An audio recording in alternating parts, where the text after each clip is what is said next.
Good morning. Today is the 8th of November and this is part 2 of a slightly shambolic shuffle around the 2024 NEC Classic Motor Show. I do apologise in advance if I fall over, if I get things wrong, if I get interrupted by announcements and other things, and for all the incorrect information. Also, we don't talk about deals on this channel, viewers, so please don't hassle me about that because your comment will be removed.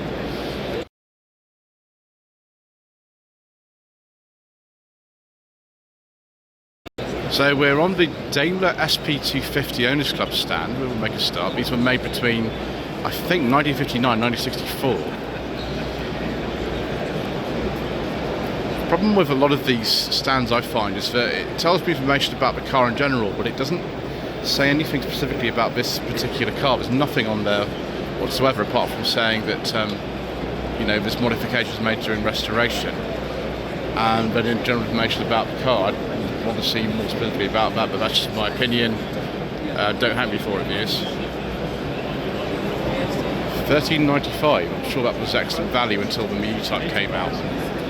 They eventually had to stop making these because the E-Type was in many ways a much better car. Unusual styling. Some police forces actually use these as panda cars, which I absolutely can't believe, but you know, why not? Similar colour both of them, it's a very slightly different shade of sort of Old English white. You can't actually see that if I do that, yeah. Interesting. Engine in these continued, of course, until 1969 in the Daimler 2.5 litre V8 or V8 250 as it was known later on, which is based on Jaguar Mark II. I mean, that is a very shiny looking car. Won prize at the Coventry Concours. Lovely. There's a red one here. Kind of a shame that Daimler had to be taken over in 1960 by Jaguar because of the poor management of the BSA group by people like the Dockers, and you know, that's the story in itself, isn't it? Particularly the cars of Lady Docker. Right, next stand. A bug. Fancy a drive? Yeah. We can have a go in this XJS. 81, 82 registration of one of these. I presume this is a V12 HE model. I don't think the 6 cylinders are out actually this time.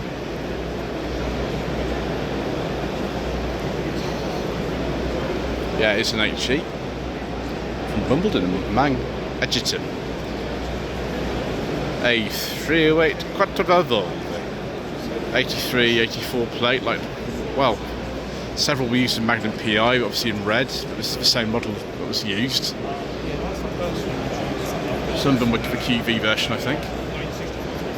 Oh, and a BMW E30 M3. Very, very expensive, viewers.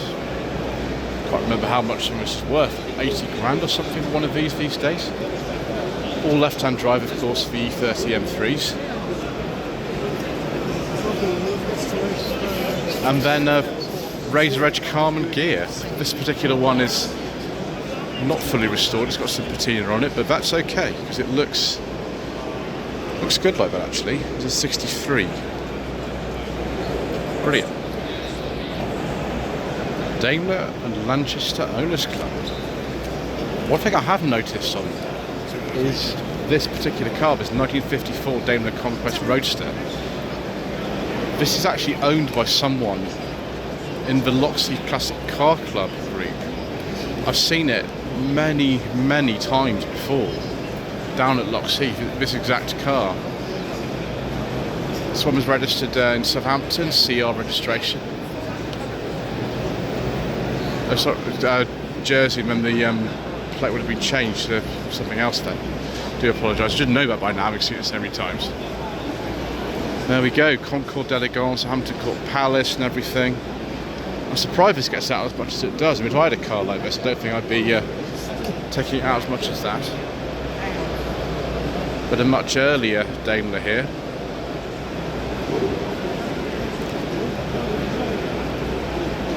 automatic gearbox on there.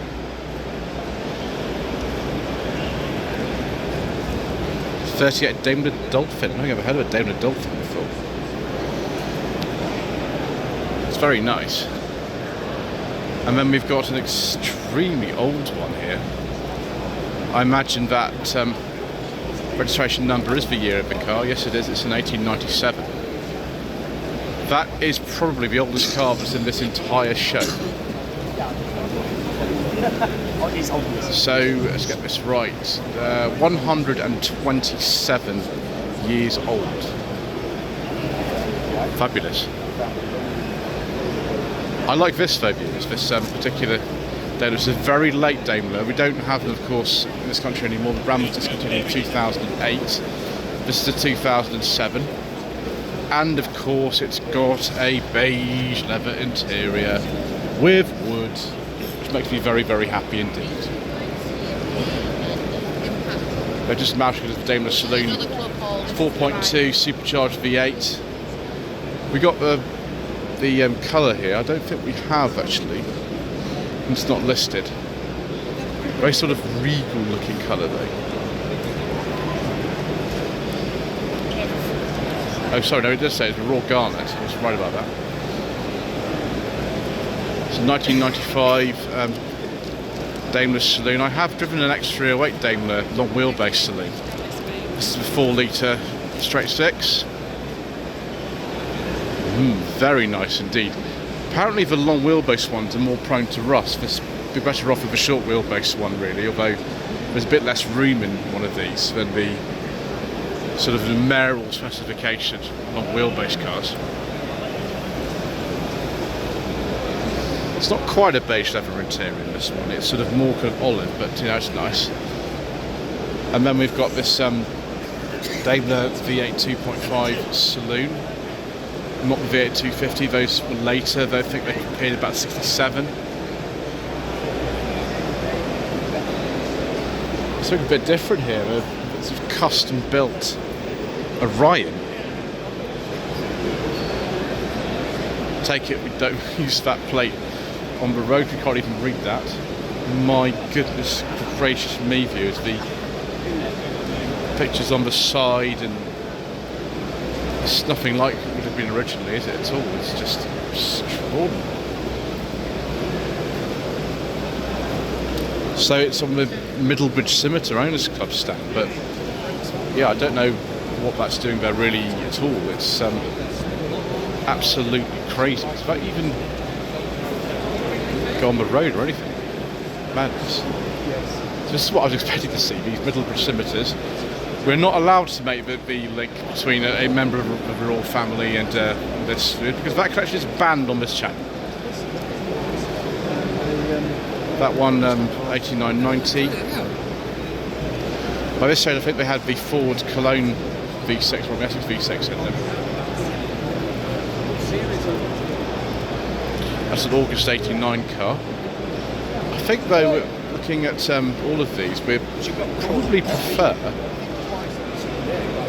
this one here for the simple reason, and it's quite an obvious one, but it is marine blue with magnolia leather interior, but I'm going to call that a beige one because that's what I do. Seeing one of these is interesting in these late cars, and there's the Ford automatic gearbox selector, adds like a Granada. But yeah, there we go. Let's look at the back of them whilst we're here as well.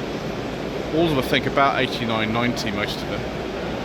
That's an extraordinary colour one. Actually, well, look at the interior of this one as well. Look at the steering wheel and that. And an old mobile phone too. Wonderful.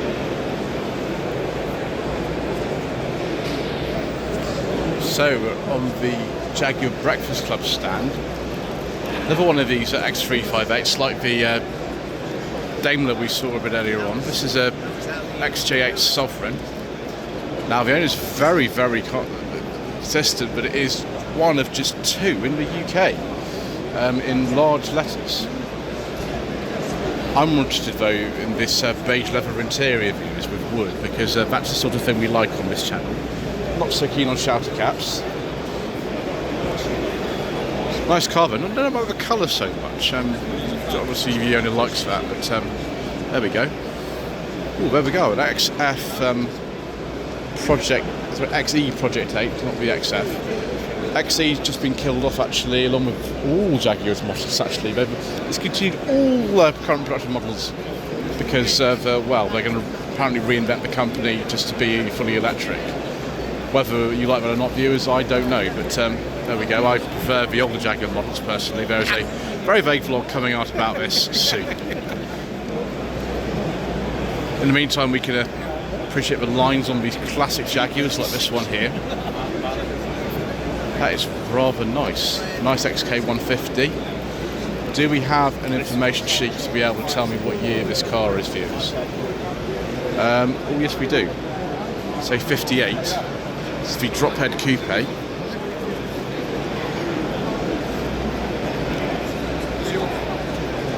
Massive old steering wheel, isn't it? Big old steering wheel on these.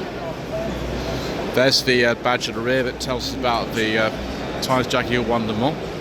Many times in the 50s. Or another XJS. Yeah. More XJS action, viewers, and more beige leather interiors with wood, of course. Because why not? Yeah. Very late XJS, this one. I think it's a 4 litre. It's probably the sensible option. 95, 96. Next stand.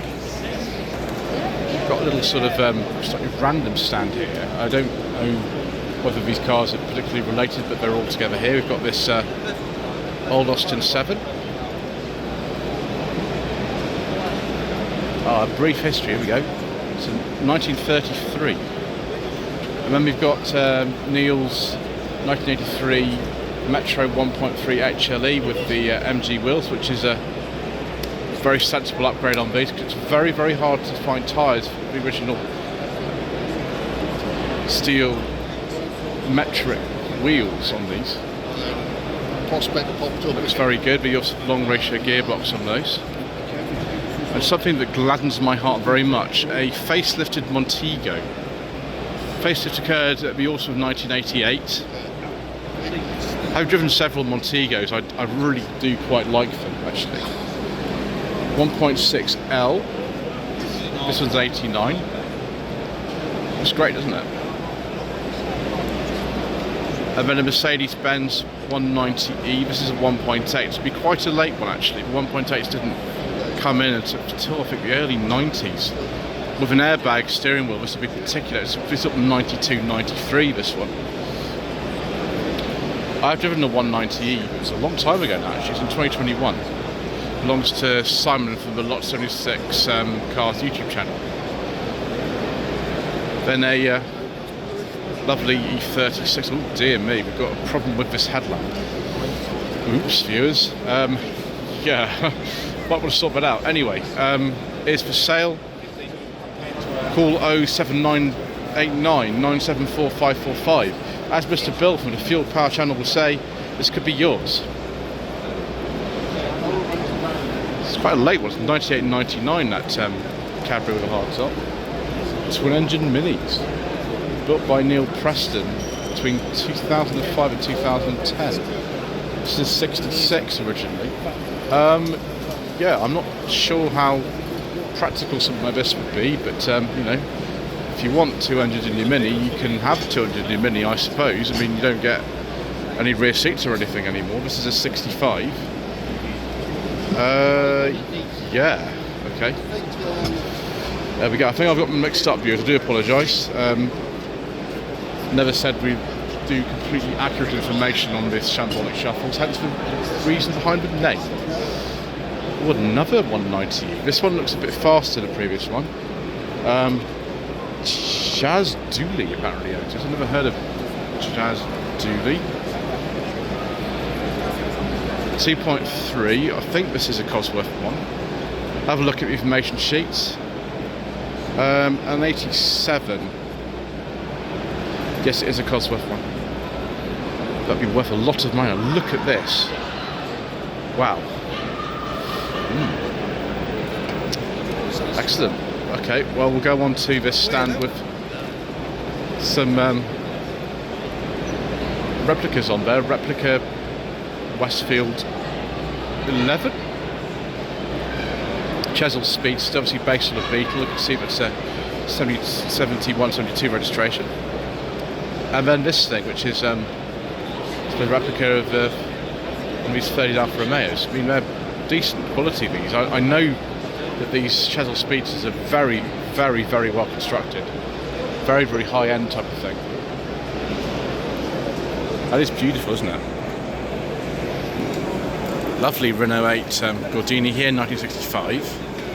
It's not the one I normally see at Lockheath, by the way. That's a different car. But it is rather nice. They are both the same colour, though. So, 1969 to 70 Ford Mustang. Take a look at the front end to see if it's a 70, because the 70s do have a different end. No, that's a 69, isn't it? Hang on a second, that's a 67. What's it doing an H plate? Presumably, the reason for that is because it was imported before 1982. There we go.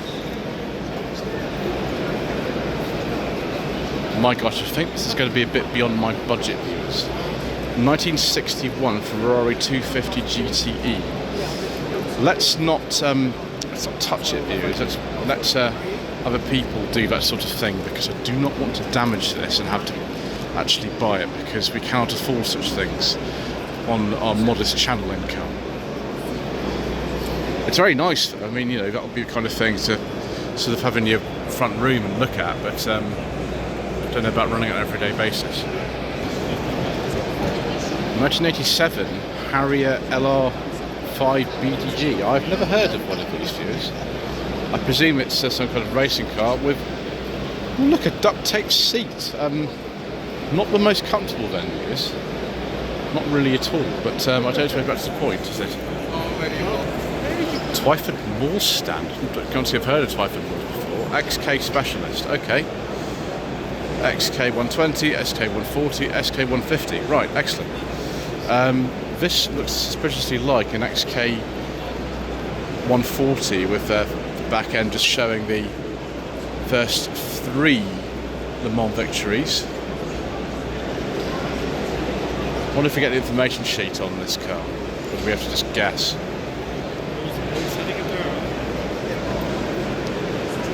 I mean, we're looking at quite expensive cars here.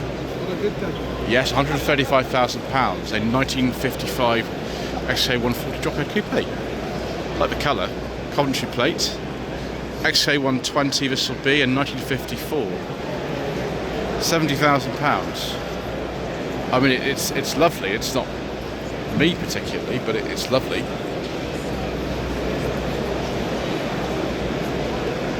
Very small rear window on that. And then a Series 2 E-Type, because why not? Have we had a 5-speed gearbox put in this one? Yes, we have. Sensible. There's a biscuit interior on this. And it is a 1970. £60,000. Yeah, the Series 2 prices are actually quite affordable, relatively speaking, at the moment for the E-Types. And here's a chassis of an XK 140 that is POA. Yes, of course. Jaguar E-Type, it's very nice. Any information about this specific car? No. No, not on that one. Oh well, never mind. Series 1. Look at this rear engine thing. Must be a Jaguar Jupiter, I'm sure. Yes, it's a Jaguar Jupiter. Goodness me, I actually got something right for a change. Right, a 1969 Lotus Europa. Now, does this have the Renault engine in it? Yeah, it's still got a Renault engine in it. Series 2, like the one in the Avengers was. So not much room for sort of, like, not the most space efficient thing, because as you can see here, the engine sits in the middle, and then you've got this bit at the back where you could have put a boot or something. They didn't do that. Never mind, it's not really about practicality, is it? then a Lotus Esprit. This will be a V8 model, won't it? It's got the Mark III Cavalier door handles.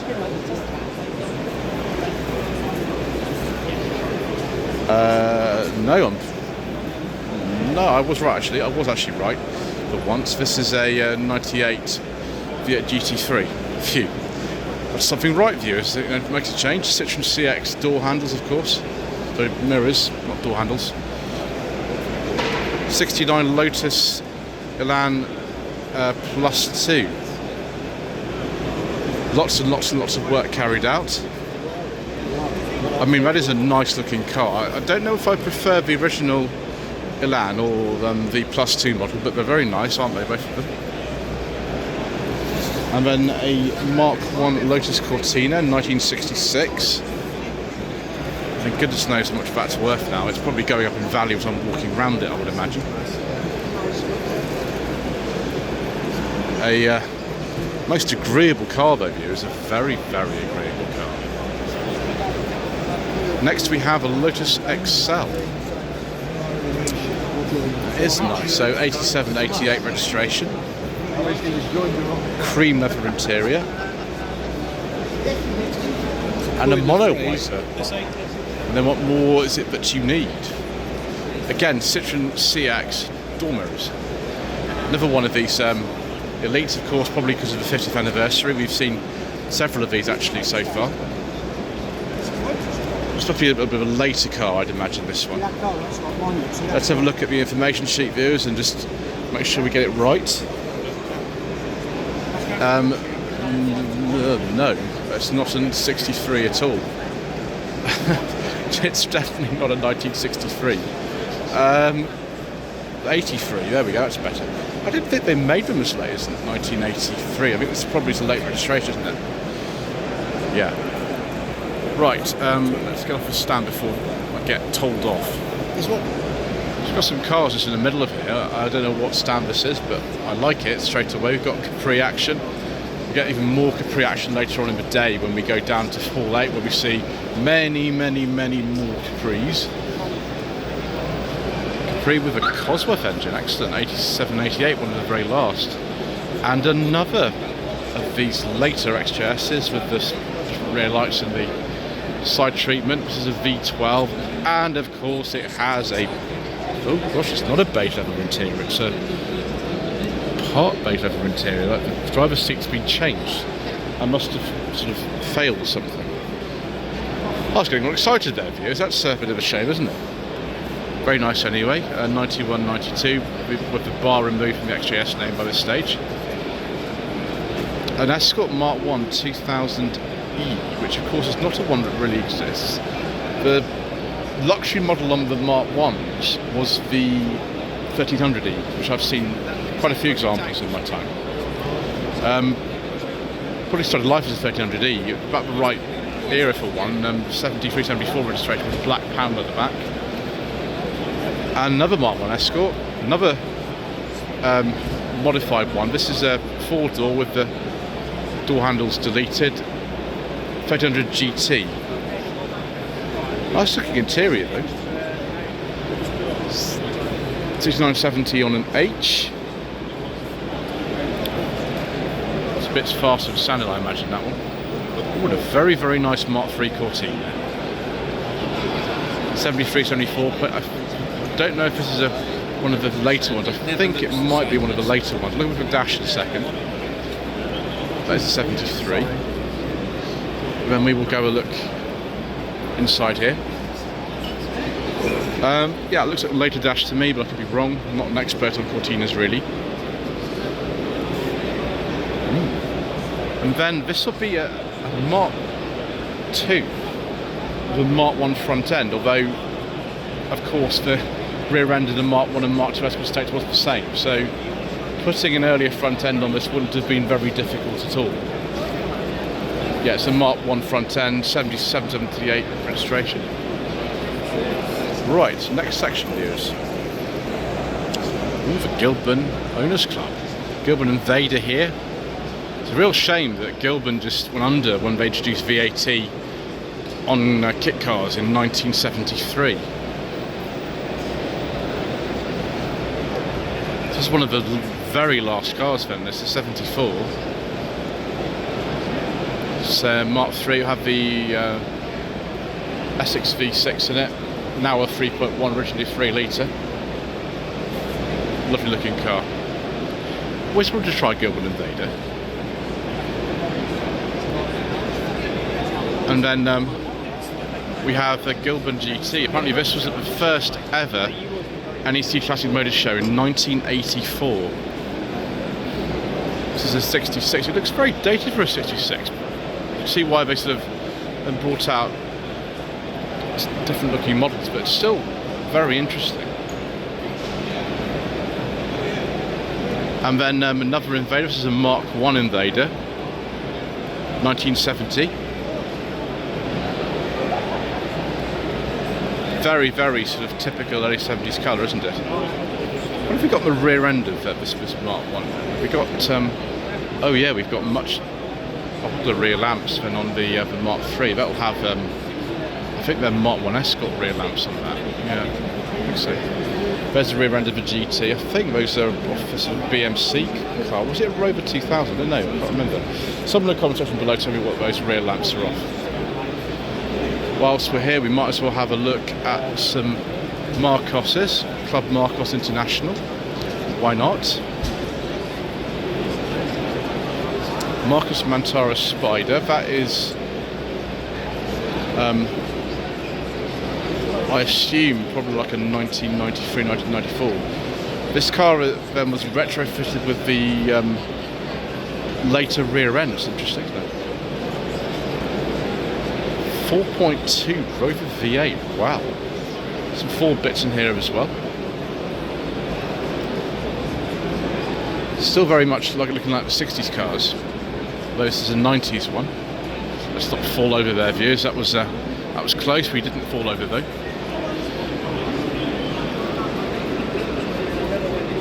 It's very difficult getting out of there. It's one thing I'd be concerned about owning one of these. 69 Marcos V6. Yeah. Should how low this is. Oh really? That glass box on the outside is Let's go round this way so we don't fall over here. Another 95 Mantara Spider 3.9 V8.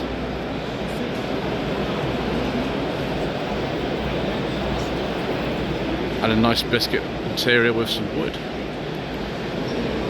Ooh, I didn't see this originally. Is that a Fiesta Firefly? Oh yes. I didn't realise Great British Car Journey had one of these. So it's not Firefly, Fly.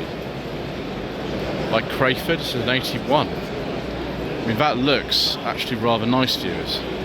I don't know what sort of market there'd be for something like this back in the day, but it's really good, isn't it? It's the 1.3. So, Marcos LM500. Do we have an information sheet on this one? Or is it just up to me to guess, which is a very dangerous thing? No, I've just got to guess. 90s, possibly? Final stand for this part is the Ginetta Owners Club. I can never remember the individual Ginetta models myself, viewers, I'm afraid. I never remember them. They're all very similar to each other in terms of the names, in my opinion, although the cars are quite different. This one here is a G21. That's in 1973. Nice looking car with marina door handles, of course. But a later one, this is a G26. This is a 1985. Those doors, I think, are off a Mark II Fiesta, aren't they? As far as I can see. It's got the Ford Pinto engine in it.